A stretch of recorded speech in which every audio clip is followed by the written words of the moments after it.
Hi, this is Sherry Murphy with Quantum Learning. For those of you that don't know me, I'm an educational consultant with Quantum Learning. I've also been a classroom teacher, and I'm a parent of 3 kids. The intention of the video today is just to share.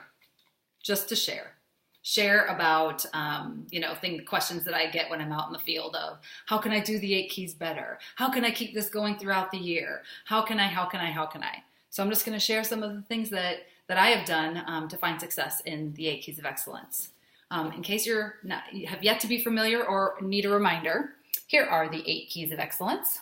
They are integrity, failure leads to success, speak with good purpose, this is it, commitment, ownership, flexibility, balance. And this here is property of Quantum Learning Network. You can find more information on quantumlearning.com or also on 8keys.org. You can adopt the keys as a family or as a school. So there's more information to be had there. However, some of those keys might be words and you're like, oh yeah, I know what that is. And then there's other words there that might be like, I'm not sure like what this is it is. I mean, besides the fact that it's over my head right now. But that's actually one that we're going to dive into today, is sharing the key of this is it. It has been, I don't know what I want to say, amplified in my life for the past few years, and one that I have really been focusing on being a parent and also going through some struggles and challenges in career and all that good stuff. So here we go. All right. So 20 years, the keys have been a part of my life. I'm just taking that in for a second. How is that possible, right? 20 years, the keys have been a part of my life.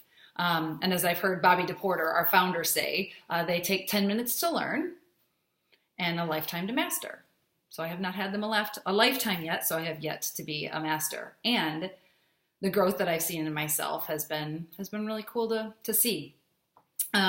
So they take 10 minutes to learn. The keys have motions. Hand motions with them that we all do so that we can create multisensory for the brain. It also kind of gives us an alignment as a classroom or a family or whatever the case may be, to have just a simple little gesture to help remind us and connect us. As my kids at home will do this to each other, which means speak with good purpose, as one's calling the other a jerk or whatever the case may be. All right, so over those 20 years, it's just been interesting to watch how the keys have developed layers. I feel like this past year I've been like, man, I've been doing this for this long, and now there's this whole other piece to it. So it just continues to build meaning, and as we continue to experience life. When I first learned of the key of this is it, and the short definition is make the most of every moment. So it used to look like this to me, or when I first started, it would be like, this is it. Meaning, if this didn't feel like it in the moment, I needed to shift my attitude. So whether it be in teaching, maybe it was that school year where you had that class where it was difficult to go to work and you're like, oh, this is not it. Okay, this is it. And so I need to change my attitude. Or it could be, sitting in a staff meeting, or something that comes up for me right now as a parent is this thing called baseball season. Has yet to be my favorite. I have yet to find the games extremely interesting, except for like when big hits happen with kids pitching. That can take a while.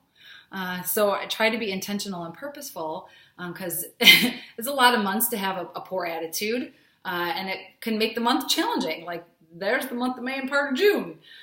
So what do I need to do in order to make the best of that moment? And be intentional and stay true to who I am, right? Because sure, I could pick up my phone and sit on my phone the entire time. I got lots to do. And that's not what I want to do at that moment, right? This is the time that whatever son or, daughter playing softball or whatever the case may be. And I want to take that in because I know that these moments are limited. So just an attitude shift of something that's happening in your life right now. It could be an event and it's just like, I need to change. The hand motion for this is it is the lifting of the chin. So it's not like, buh. It's like, okay, like let's have a better attitude.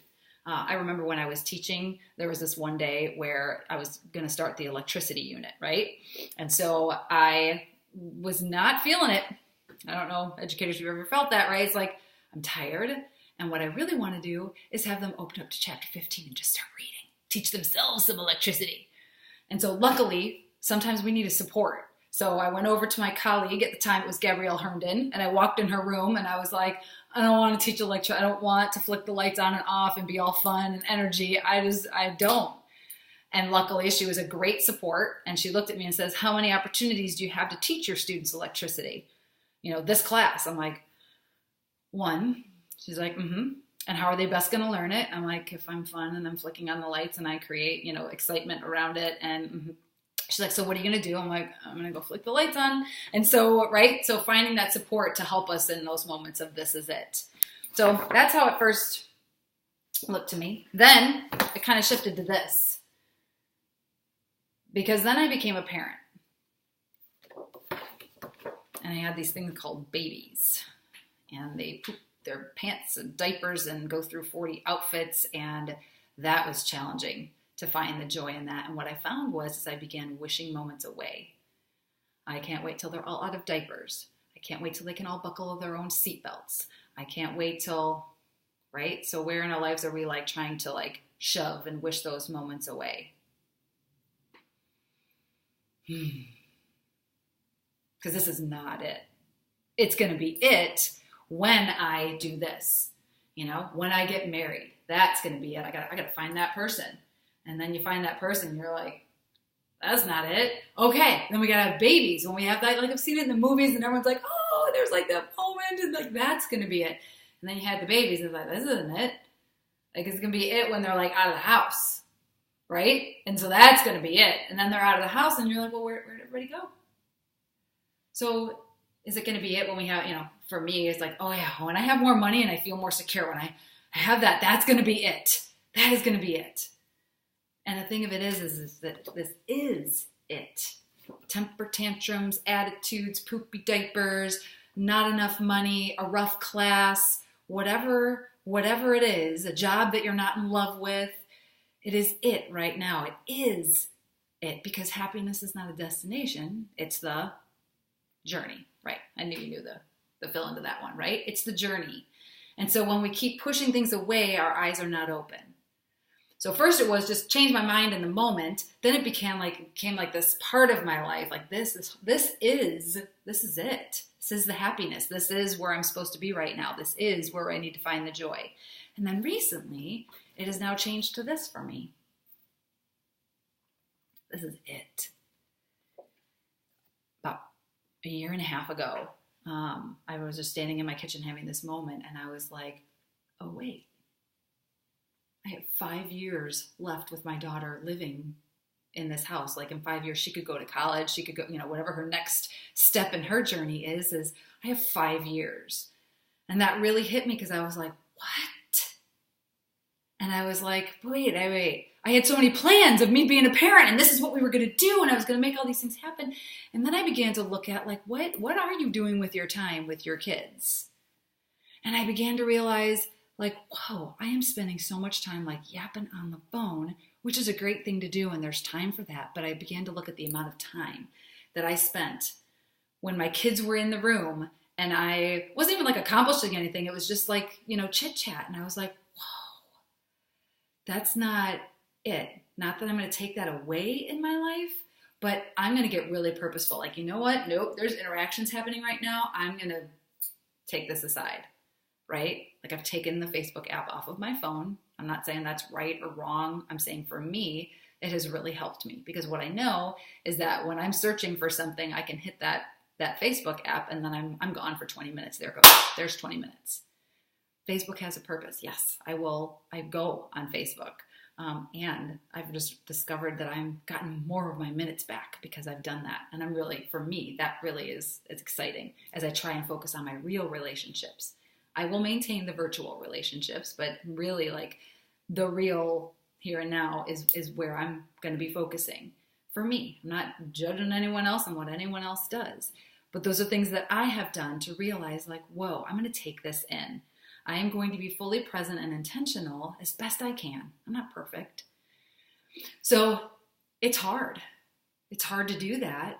And thinking too about, some things that are now, I feel in the past, 5 months, something like that, you just keep seeing things on mindfulness and gratitude, right? Shauna Akers' happiness advantage. All of these things that like are bringing us into like the here and the now. And so I begin practicing those things to help support me in these moments. And I also begin thinking like, what am I modeling for my kids? As I hear my kids talk about, well, I was afraid, or I'm afraid to do that. Number one, I'm so thankful that they are willing to share that with me. And then I think, well, what am I doing to model that I'm afraid? And what I do when I'm afraid. Because we take those things in. So when we think about what can I do with the 8 keys? How can I keep them going? Many of us, I feel like, put pressure on ourselves to do it perfectly and to do it right. And what I can say is with the 8 keys, some of the best times in working with the 8 keys are those that happen organic and naturally and that aren't fancy and frilly. They are just real. And that can look like young kids come in from recess and they all sit down for a second, taking 5 minutes to say, what keys did you notice outside today at recess? When you notice the interactions that were happening, do a quick turn and talk, and then let's take a couple shares. Or, we just did this activity in our high school classroom, right? Like we went through this. Now let's just take a moment of reflection. And how do you feel like your team? What keys do you think were present in your team? What keys do you think that your team could have worked on? And just take a moment to process and think through. You're reading about a character. What keys does this character possess? What do they lack? I mean, at our dinner tables with our kids and conversations, when we have an opportunity to sit down, there might be a thing or two in the media that deal with character right now that we can seize the moment on. We can make it this is it by taking that moment and having a conversation about the keys. Asking a question. What did you know? What do you think about that? What do you think about what that person said? What do you think? What would you do differently? How so? And just sharing the evidence and sharing just organic conversations about the 8 keys. It's not about doing anything perfectly. It's about making things happen. That is how I say to best do the 8 keys. So you don't have to have it go perfectly. So for me, when we're talking about with my kids at home about going through our fears, this has kind of been my year to face some of my fears. So I do workshops frequently for educators. That's not scary anymore for me. However, doing a workshop for the parents of the people in my neighborhood, there's a lot of fear there. Not a little bit, a lot of fear there.